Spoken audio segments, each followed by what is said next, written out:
Hello students, welcome back to our English classroom. Today we will study our next poem, Wind. It's written by Subramanya Bharati. It was written by her in Tamil language. Later on it is converted in English language by A.K. Ramanujan. So, Wind क्या है? यहाँ पे poet ने wind को symbolize किया है अपने life के जो इंसिडेंट्स आते हैं.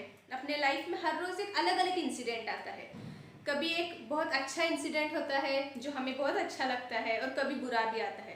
सो लाइक विंड कैसा होता है, कभी एक हवा का झोंका होता है, एक खूबसूरत हवा का झोंका होता है जो अपने दिल को छू जाता है.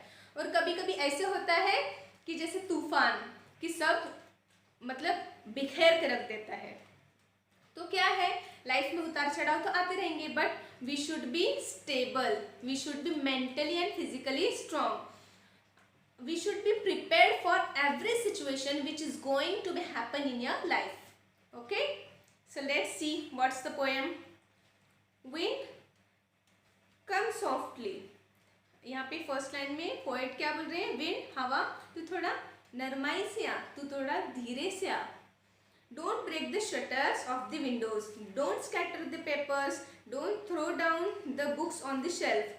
तू धीरे से आ, तू जो दीवार अपने जो विंडोज़ हैं उसके जो शटर्स हैं उसको ब्रेक मत कर. जब भी हवा का झोंका जोर से आता है ना, तभी अपने विंडोज़ क्या होते हैं, शेक होने लगते हैं. और जब भी न्यूट्रल रहता है तो तभी कुछ नहीं होता. सेम लाइक दैट, जब भी इंसिडेंट्स, कभी कोई बुरे इंसिडेंट्स आते हैं या फिर कोई अपनी इम्तिहान आती है, तभी अपने क्या होता है, अपनी बॉडी, अपने मेंटली जो थॉट्स होते हैं वो शेक होने लगते हैं. तो वो विंड को बोल रहे हैं कि तू आहिस्ते से आ, विंडोज की शटर्स जो है ब्रेक मत कर. डोंट स्कैटर द पेपर्स, जब हवा जोर से चलती है तो पेपर्स क्या होते हैं, बिखर जाते हैं. तो क्या बोल रहे हैं, तू जोर से मत आ, तू पेपर्स को मत बिखरा. Don't throw down the books on the shelf, जो शेल्फ में बुक्स होते हैं वो हवा की वजह से अगर हवा जोर से आएगी तो नीचे गिर जाते हैं, तो वो बुक्स को मत गिरा शेल्फ से. There look what you did, you threw them all down. और क्या बोल रहे, देखो तुमने सब नीचे गिरा दिया. You tore the pages of the books, you brought rain again, you are ever clever at poking fun at weaklings. तो क्या बोल रहे हैं, देखो तुमने वापस सब कुछ गिरा दिया और तुमने वापस जो पेजेस हैं बुक्स के वो टोर्ड आउट हो गए, फट गए, बिखेर गए. यू ब्रॉट रेन अगेन, तुमने बारिश वापस से लेके आई और तुम बहुत होशियार हो. Poking fun means for making fun at weaklings. Weaklings मतलब क्या है, अ पर्सन और एनिमल दैट इज वीक. तुम जो कमजोर चीजें हैं उनका मजाक बनाने के लिए तुम काफी समझदार हो. ऐसे क्या बोल रहे हैं, विंड को पोएट बोल रहे हैं. It's a fact, it's a fact. क्या होता है, अभी हम भी देखो, जो लोग कमजोर होते हैं उनका हम लोग मजाक उड़ाते हैं.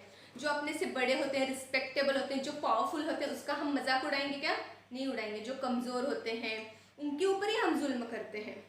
जो अच्छे पावरफुल होते हैं उसके ऊपर जुल्म करने की हमारे अंदर हिम्मत नहीं होती. सेम एज लाइक जो हवा का झोंका है, जो हल्की फुल्की चीज़ें हैं, जो लाइट वेट हैं, उनको ही वो स्कैटर्ड करती है. अभी जो हेवी चीज़ें हैं उनको वो नहीं हिला सकती. So from this point we also came to know that the poet shows us the reality of our life, the reality of our society, कि जो वीक थिंग्स होते हैं वो ही जो इंसिडेंट्स आते हैं उनसे हिल जाते हैं. जो स्ट्रांग होते हैं, जो बी प्रिपेयर्ड होते हैं, वो नहीं हिलते. Okay, frail crumbling houses, crumbling doors, crumbling rafters, crumbling wood, crumbling bodies, crumbling lives, crumbling hearts. तो क्या बोल रहे हैं, वीक. फ्रेल का मतलब क्या है, वीक. वीक और क्रम्बलिंग का क्या मतलब, टू ब्रेक, तोड़ देना. वीक हाउसेस को वो तोड़ देती है, वीक दरवाजों को तोड़ देती है. वीक रैफ्टर्स मतलब क्या, sloping beams supporting a roof. जो रूफ को सपोर्ट करने के लिए कंस्ट्रक्शन के टाइम में जो हम बीम्स वगैरह डालते हैं, जो सपोर्टर्स रॉड्स वगैरह डालते हैं, कमजोर रॉड्स को वो तोड़ देती है. क्रम्बलिंग वुड्स, जो पेड़, जो फिर या फिर जो लकड़ी कमज़ोर हो चुकी है, अंदर से खोखली हो चुकी है, वो ही टूटती है हवा के झोंके में. एकदम जो पुराना तगड़ा सा झाड़ है, पेड़ है, वो बहुत बहुत मतलब बहुत कोशिशों के बाद में टूटता है, इजीली नहीं टूटता है। क्रम्बलिंग बॉडीज, जो बॉडीज वीक हो चुकी हैं उनको वो तोड़ती है। क्रम्बलिंग लाइव्स, किसी जो जिंदगियां हैं जिसकी लाइफ्स कमज़ोर हैं, जिसकी हेल्थ कमज़ोर है, वही टूटते हैं। और क्रम्बलिंग हार्ट्स, हार्ट्स भी टूटते हैं, फीलिंग्स इन शॉर्ट। तो विंड जो है किन किन चीज़ों को ब्रेक करती है वो इसमें डिस्क्राइब किया है। जब भी हवा ज़ोर से चलती है तो इतने सब चीज़ें क्या होते हैं, पूरे स्कैटर्ड हो जाती हैं, डिस्ट्रॉय हो जाती हैं। The wind god winnows and crushes them all, he won't do what you tell him, so come let's build strong homes, let's join the doors firmly। तो यहाँ पे क्या बोल रहे हैं पोएट कि जो ये विंड गॉड है ना वो विनोज करता है। विनोइंग मतलब आपकी टेक्स्ट बुक में पिक्चर दिया है कि तो दो लेडीज है ना अपने जो ग्रेन्स हैं उसको विनो कर रही है, मतलब उसके शैफ को सेपरेट कर रही है, उसके हस्क और शैफ को मतलब अलग अलग कर रही है, ग्रेन को सेपरेट कर रही है, उसके जो कवर होता है उससे सेपरेट कर रही है। तो जो विंड गॉड है ऐसे ही करता है, जो ग्रेन्स हैं वो स्ट्रॉन्ग है इसलिए वो उधर ही रुके रहते हैं, और जो शैफ है वो कमज़ोर होती है इसलिए नीचे गिरा रहता है। और विंड गॉड क्या बोलते हैं, विंड गॉड है ना पोएट क्या बोल रहे हैं, हमारी बात नहीं सुनता है तो चलो सब come let's build strong homes, तो हम एक हो जाएं और जो अपने घर हैं उनको स्ट्रॉन्ग बना लें।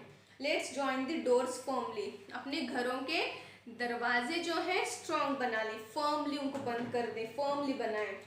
Practice to firm the body, अपने जो बॉडी को है उसको फर्म बनाएं। Make the heart steadfast, और अपनी जो हार्ट है, अपना जो दिल है उसको मजबूत करें। What's the meaning of state fast?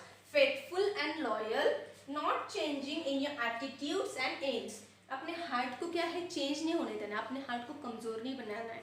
कौन सा भी अगर बुरा इंसिडेंट आएगा तो उसको मुंह तोड़ जवाब देना आना है, इस ऐसा अपने हार्ट को प्रिपेयर करना है। So we should be mentally also fit. Do this and the wind will be friends with us, अगर हम ऐसा करेंगे और जो सामने से हम लोगों को रिएक्शन आ रहा है उसके जवाब में हम अगर पॉजिटिव एक्शन देंगे तो जो रिएक्शन आता है वो भी कम हो जाएगा और it will be become friendly with us. तो ऐसा करेंगे the wind will be friendly with us, तो विंड क्या होगा, हम लोगों को भी कुछ नुकसान नहीं पहुंचाएगा और वो अपना फ्रेंड बन जाएगा।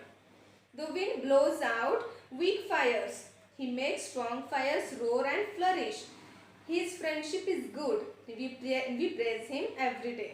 तो विंड क्या करता है, जो माचिस पता है ना, कभी अपने माचिस की तिल्ली जलाई है, उसकी फ्लेम क्या होती है, छोटी सी होती है, तो विंड उसको झट से ब्लो करता है। हम लोग ऐसे माचिस जला के कैंडल को लगा रहे होते तभी तक कभी कभी अपनी फ्लेम बुझ जाती है। क्यों बुझ जाती है? Because it is week. और सेम अगर अपन बॉन फायर वगैरह कैंप में अपन ने किया है ऐसे इंसिडेंट्स की, चलो अपन फायर लगाई है तो वो फायर जो बड़ी होती है और वो स्ट्रॉन्ग होती है, तो विंड के आ जाने के बाद में इट फ्लरिशेस, इट डिडंट डिसअपियर्स, वो क्या होती है और बुलंद हो जाती है, वो बुझती नहीं है, बुलंद हो जाती है, उसके फ्लेम्स, उसके शोले जो हैं बड़े होने लगते हैं। So we should be strong, माचिस की तिल्ली जैसे नहीं बनना है अपने को, कैसे बनना है, बॉन फायर के आग जैसा बनना है कि स्ट्रॉन्ग बनना है। हिज फ्रेंडशिप इज गुड, तो अपने को उसकी फ्रेंडशिप भी अच्छी लगेगी। We praise him every day, और हम उसके लिए हर रोज दुआ करेंगे। We praise him every day. Last sentence बोल रही है, लास्ट 2 लाइन्स में जो राइटर है वो क्या डिस्क्राइब कर रही है कि we should be friendly, become friendly with wind, and we will praise him every day। okay? तो ये तो हो गई summary and about the questions. I hope कि आपको ये पोएम एकदम समझ में आ गई होगी। You can write it in your own words. So now I will give you all the question and answers on WhatsApp. okay students, thanks for watching।